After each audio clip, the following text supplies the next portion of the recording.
Comenzamos a sesión da tarde.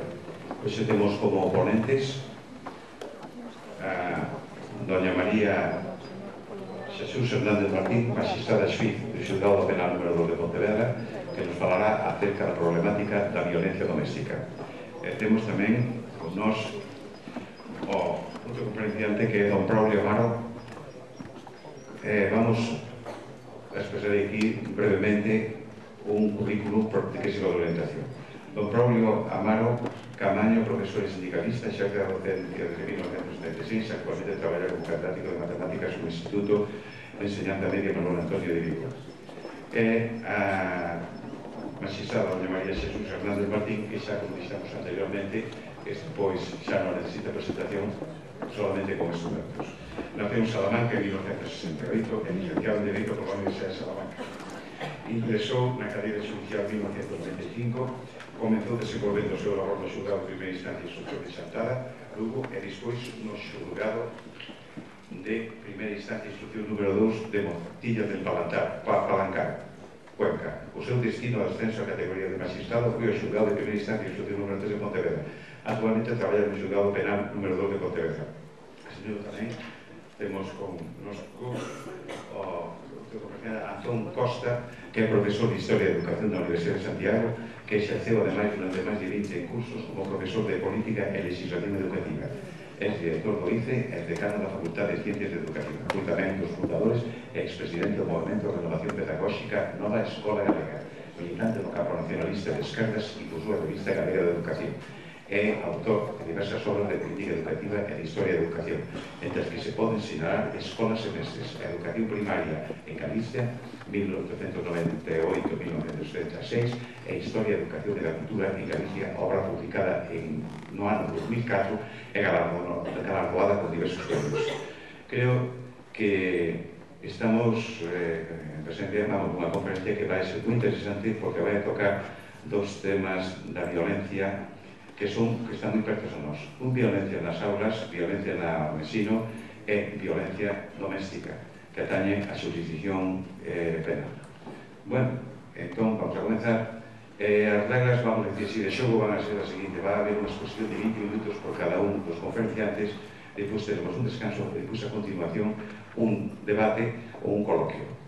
Espero xa, anuncio xa, que espero que despois no coloquio pois son moitas as preguntas que se poden facer, que sean breves, que sean concisas, que sean directas, para que todo o mundo que queira intervir poda expresar o que pensa, porque eu o que espero, e o que tamén é o da Casa da Filosofía, é que o debate sea animado porque o tema e a cuestión o merece. Nada máis por o momento, e dou a palabra a don Braulio Amaro, empezando pola dereita.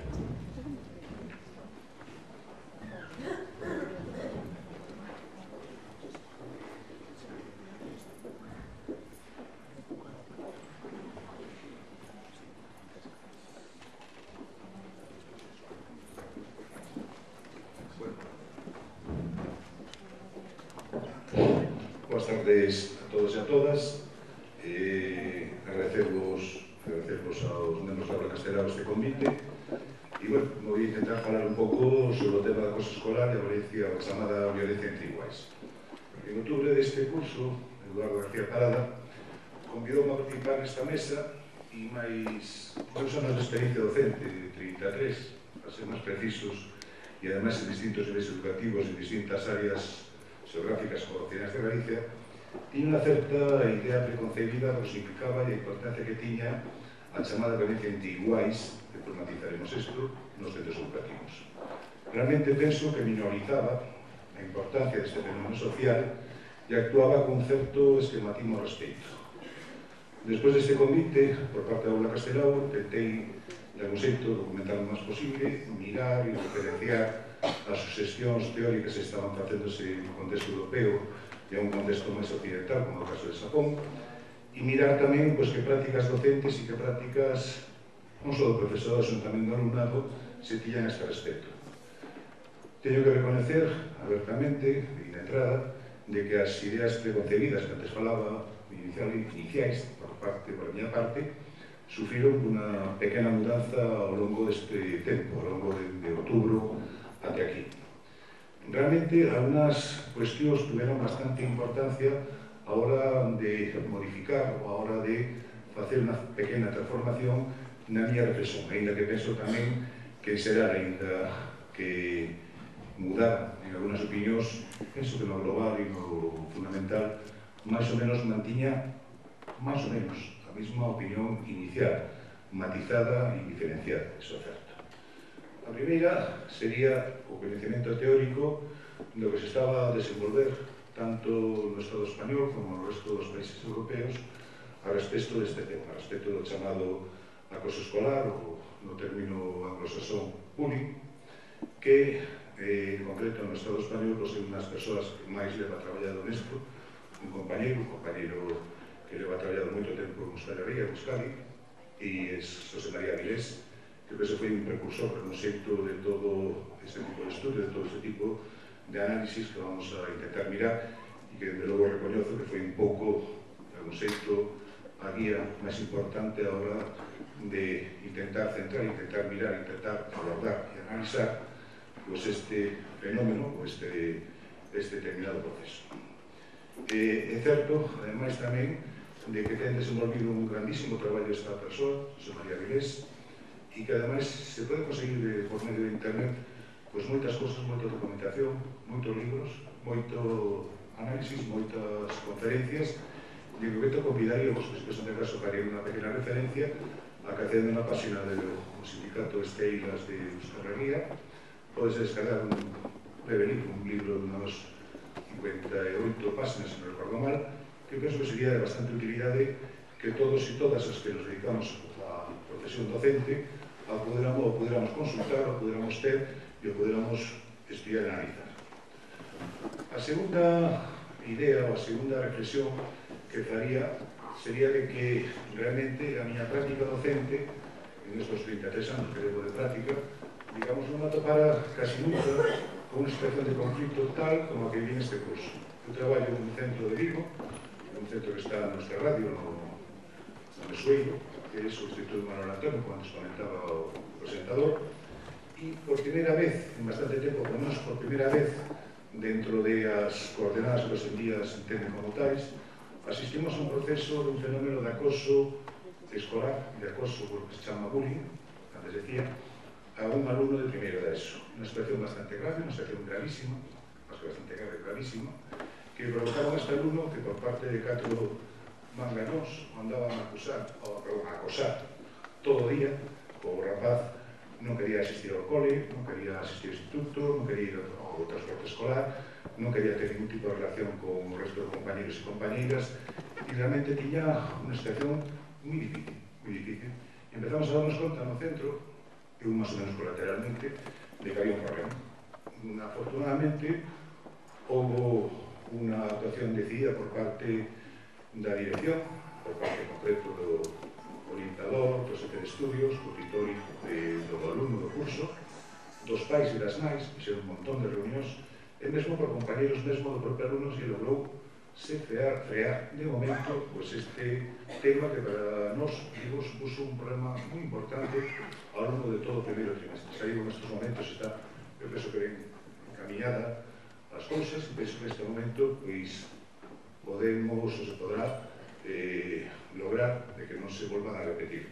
E además respondía a todas as características que os comentarei do que se chama o acoso escolar. A terceira, e outra liña diferente, era unha que me comentaba unha compañera, unha amiga do barrio onde vivo en Vigo, Bouzas, que observaba de que su neto de 4 anos pues, presentaba unha serie de síntomas típicos de o que se chama acoso. Un síntoma era tiña moitos problemas de ir á clase, resistencia, desánimo, ansiedade, desacougo e, sobre todo, o rapaz pretendía ou non quería en absoluto parar do seu problema. Esta amiga, que é bastante decidida e bastante arrechada, decidiu mirar que pasaba. E o que se fixo foi achegarse a parada do bus para mirar que pasaba. E ao longo de varios días observou que un notón de 9 anos, recordar que o rapaz que estou falando era un rapaz de 4 anos, estaba a acosar sistemáticamente a seu neto. A súa resposta foi unha das clásicas que fixo a compañera, a amiga en cuestión, amenazar ao rapaz que estaba acosando e dicindo, si volves a acosarlo máis, douche unha malira que non te vas a te vas a Lambertín e vas a saber o que vai a pasar aquí.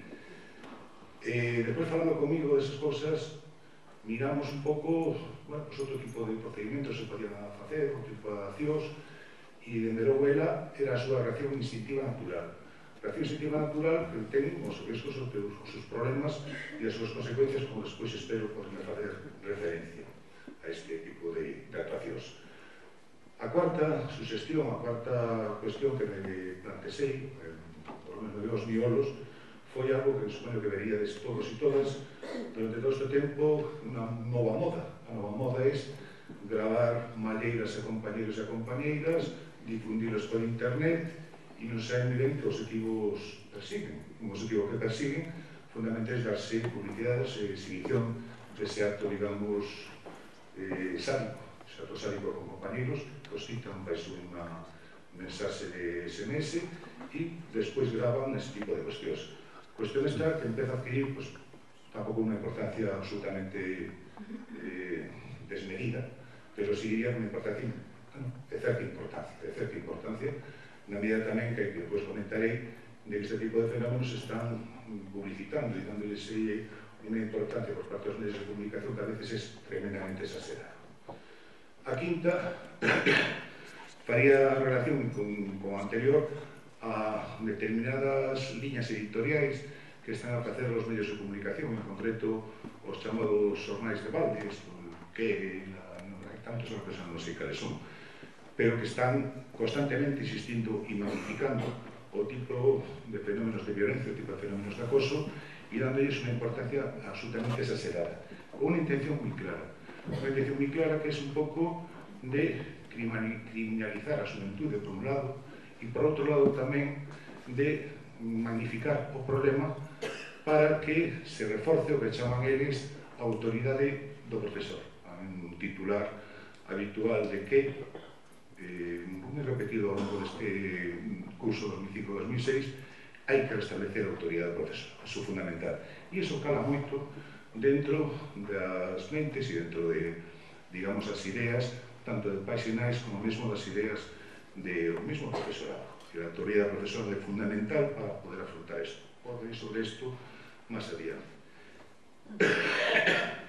É certo tamén de que se leemos un pouco os medios de comunicación veremos que temos a sensación de que a violencia escolar en estos términos, estou intentando abordar unha pequena parte do problema da violencia dentro dos centros educativos, que parece que vai aumentando e medrando día a día. Bueno, se nos seguimos os datos de investigacións máis sistemáticas na escola e por parte de xente que leva moitos anos traballando neste tema, vemos que podemos tirar outras conclusións.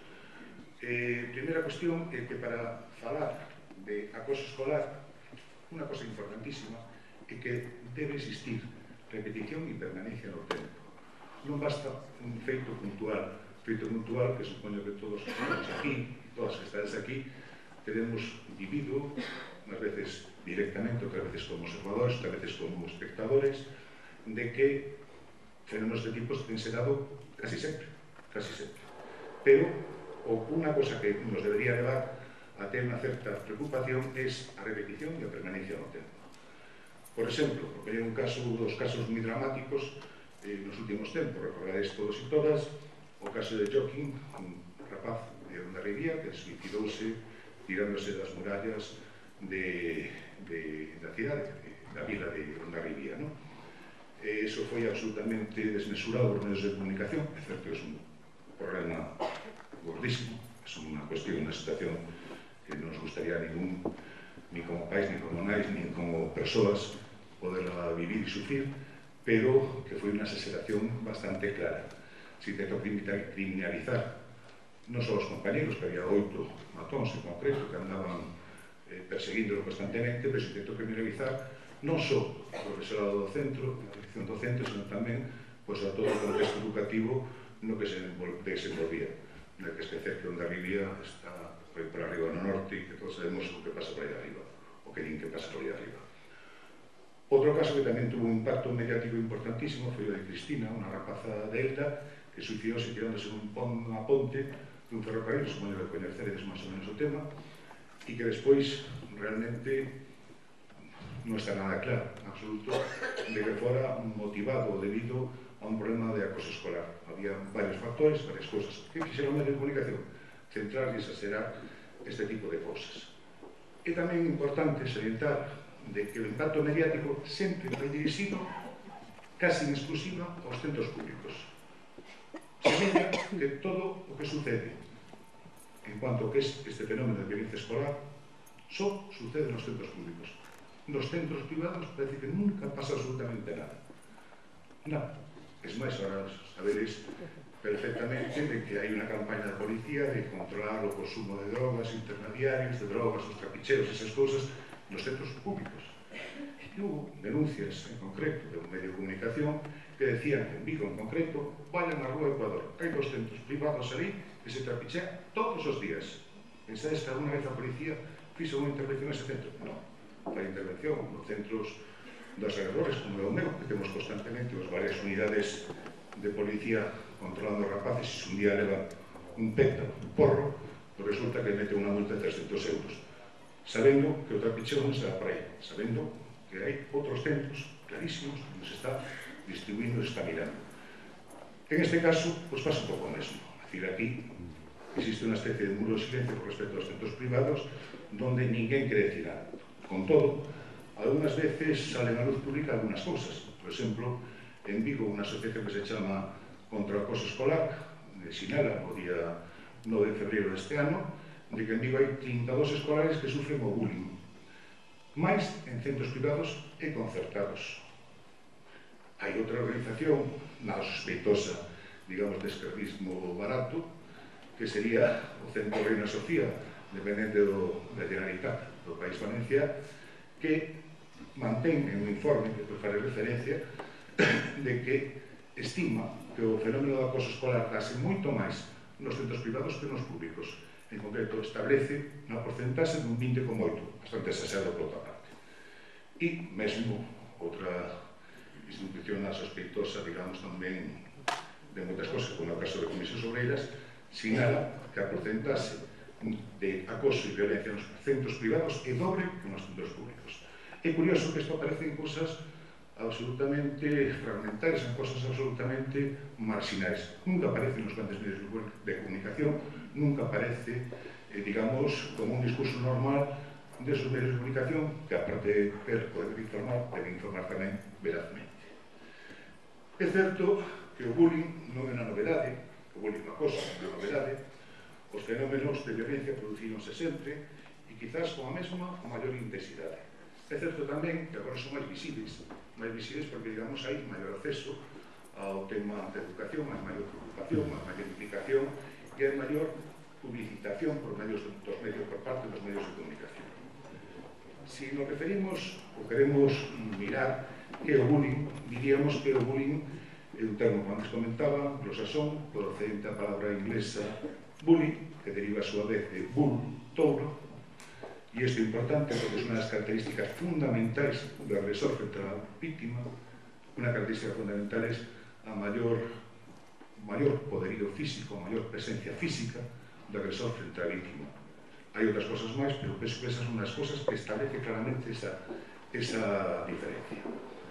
Tradúcese ese termo de bullying como matón ou abusón e describe no seu consulto unha grande variedade de comportamentos entre os adolescentes, que van dende gastar bromas pesadas a outros alumnos, facerles o vareiro, ou fomentar que outros alumnos e alumnas o fagan, poñerles motes ferintes, esconder ou tirar cousas do outro compañeiro, burlas por motivos como un defecto físico, por la pel, ter un nome moi común, aparición de grans, cambio de voz, dificultades a hora de falar, uso de lentes, sacar boas notas ou sacar malas notas, ser moi alto ou ser moi baixo, ser gordo ou ser moi delgado, calquer motivo vale, e depois diremos que isto non son elementos de referencia, pero non son os esenciais a hora de caracterizar o tema do acoso.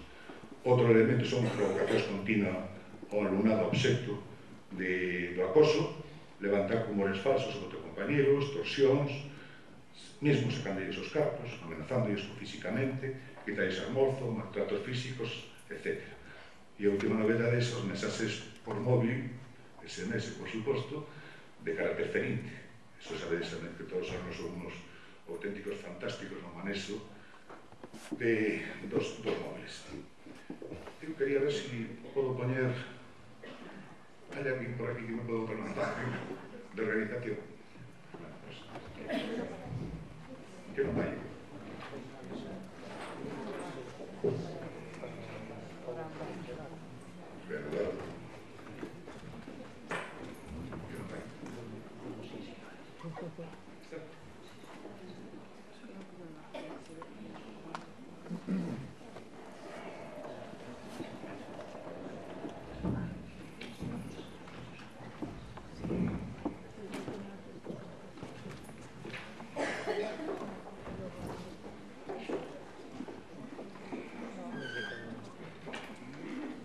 Bueno, esta primeira diapositiva o que pretende ser un pouco unha imaxe das principais características do dominio. Hai veces que distinguimos ou se distingue dentro dos ámbitos normais en dous grandes apartados, o físico e o psicolóxico, o directo e o indirecto. Hai que decir aí tamén que tamén isto do directo e indirecto tamén ten unha cuestión de xénero. É dicir, o directo normalmente ven realizado polos homens e o indirecto tamén ven realizado polos homens, pero tamén ten un papel importante as rapazas que son compañeiras do centro. Bueno, esta cuestión das dinámicas violentas entre iguais surde no norte de Europa no ano 1973 uns estudios dun profesor noruego que é Polvus e a partir do ano 82 adquire unha importancia moi importante, moi determinante a raíz sobre todo do suicidio de 3 rapazas que no ano 83 suicídanse e fan que o Ministerio de Educación noruego implante unha campaña de reflexión e prevención destes feitos. En Europa traballábase tamén a parte dos países nórdicos, en Inglaterra, que tamén tiña moitos problemas neste terreno. Aí existen, desde aí tempo, que se chaman os bullying courts, ou tribunais escolares, e existe tamén elementos colaterais, por exemplo, de liñas de actuación directa. Para non aburrirvos, existe un mogollón, un montón de estudios tanto en Estados Unidos, en Inglaterra, en Irlanda, en Italia, en Suiza, en Australia, en Xapón, cando me refería a Xapón, porque Xapón ten unha particularidade moi curiosa con respecto a este tema do bullying. E en Francia, curiosamente, hai poucos estudios porque existe unha clara tendencia a relacionar as condutas agresivas con aquelas que están tipificadas no Código Penal. Con o cual, a maioría das investigacións sempre fai referencia a relación entre conduta e Código Penal. No Estado español, só hasta o ano 99 non se presentou ningún estudio sistemático. O primeiro estudio sistemático aparece un informe do valedor de Defensor del Pueblo, do cual do ano 1999, que despois o estende no ano 2000 ao mesmo, pero fundamentalmente no ámbito da ESO, educación secundaria obligatorio, e está previsto que para este ano 2007, para o ano que ven, o 2007, haxa un novo informe bastante actualizado. Ese informe, por exemplo, o informe do Valedor do Pobo, cada mes do Defensor del Pueblo, que realmente sería interesante si estáis preocupados ou interesados en este tipo de temas, que o baixades, é un informe amplísimo, un informe moi ben construído no aspecto técnico. O único é que a veces nas conclusións e recomendacións que introduce el Defensor del Pueblo, señor Mujica Herzog, dá unha serie de recomendacións que van bastante na liña da criminalización, na liña de represión da xuventude, represión dos menores. Aí se plantea a revisión da lei do menor, incorporar condutas delictivas dentro dos ámbitos escolares, etc. Hai outro estudio que é importante. No Estado español hai poucas cousas que eu coñoza, posiblemente xa moitísimas máis, pero algunas delas descoñozo. Hai outro estudio, decía, que elabora no ano 2004 o goberno de Euskadi. Hai outro tamén, o Centro Reina Sofía, que antes me fixe unha relación da Generalitat do País Valencià, do ano 2005, que fai sobre unha mostra de 600 alumnos, non moi fiable desde o punto de vista estatístico, mas ten algunas curiosas a ver se a tecnoloxía se nos deixa.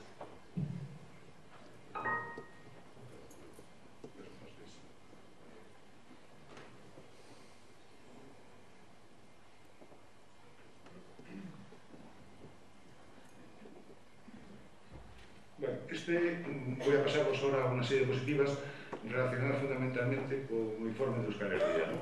Bueno, esto es una primera presentación. A ver si me veis.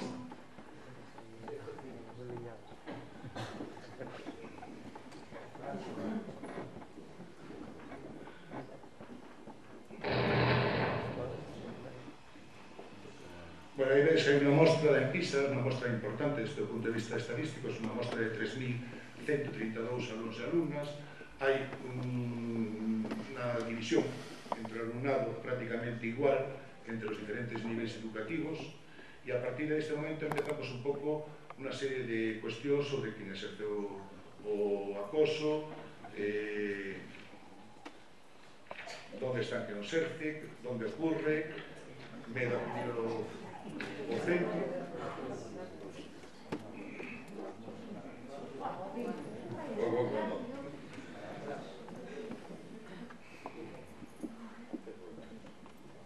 Antes de eso, onde ocurre o acoso, vedes que hai tres elementos importantes que son na clase un 36%, no patio un 25%, cualquier outro sitio, e despois o tema do medo a acudir ao centro. Hai unha cosa importante aí, vedes que a miúdo e casi todos os días é moi pequeno a porcentaxe, si que lo hiciera bastante mal todo. Vedes que hai un 2,1 e un 0,9, non son cousas moi significativas. Despois é significativo o seguinte, que o respecto a quenes son vítimas do acoso. Aí vedes que hai pois dúas cousas, unha é o tema de xénero, mozos sobre mozas, e despois o tema de edade. Como ese repunte que antes decía,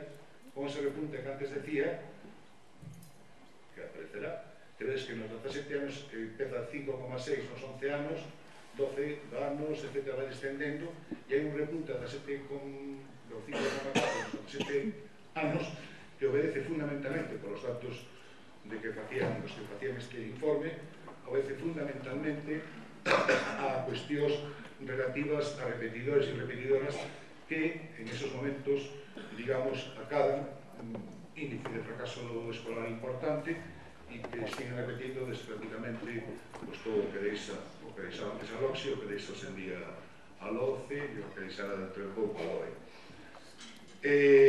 Bueno, en calquera caso, os datos obtidos nas investigacións no Estado español, que son as únicas que disponen, porque, digamos, despois comentarei o tema de Galiza, están normalmente por baixo de outros países occidentais.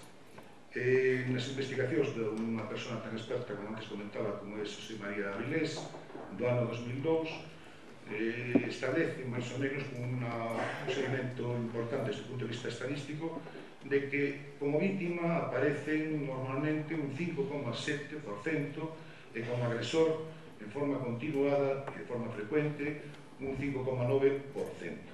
Veremos a continuación que os datos do estudio que encargaba, que facía referencia antes o goberno vasco, o matizan un pouco hacia abaixo.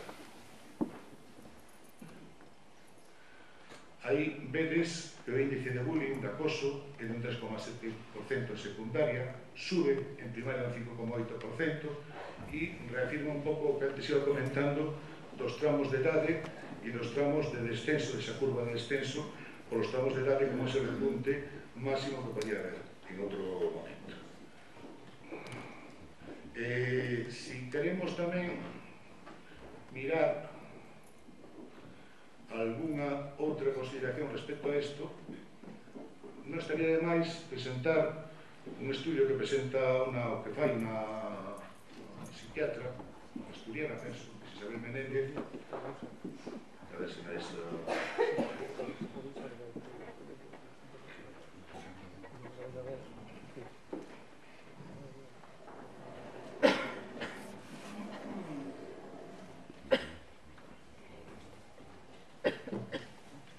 salir un cacho por aí por un lado.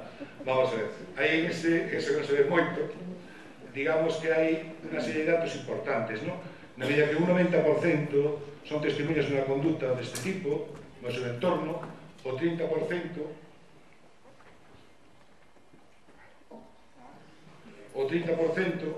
participaron en alguna ocasión, xa sexa como vítima ou como agresor, entre un 25 e 30% no primeiro ciclo afirma ser vítima algunas veces, o 5,6, se vedes que un pouco as cifras volven a ser redundantes, como que antes comentaba de Avilés e que antes comentaba mesmo dos estudios do defensor de Cuba. Bueno, en definitiva, eu que quería comentar un par de cousas máis para rematar, digamos, por cuestión de tempo, en caso no coloquio comentamos, é ver as cousas curiosas nos diferentes estudios e investigacións. Unha primeira é que ninguén recolle unha cousa importante, por lo menos na práctica, que é a violencia no transporte escolar. Prácticamente ningún estudio dos que coñezo, mirei bastantes, non todos, por suposto, e realmente non sou un grandísimo experto neste tema, é que a experiencia do profesorado observa de que dentro do transporte escolar é un dos lugares onde máis acoso se pode dar, cousa que prácticamente desaparece en todos os estudios. Fálase dos pasillos, dos corredores, das aulas, dos recreos, dos patios de recreos, etc. A segunda fai referencia ao xénero. En casi todos os países sempre o exercen os homes sobre homes, mayoritariamente, tamén sobre mulleres. O único exemplo onde non existe isto é no Xapón. A maior parte das vítimas son mulleres. E é curioso que en Xapón intentaron nos anos 80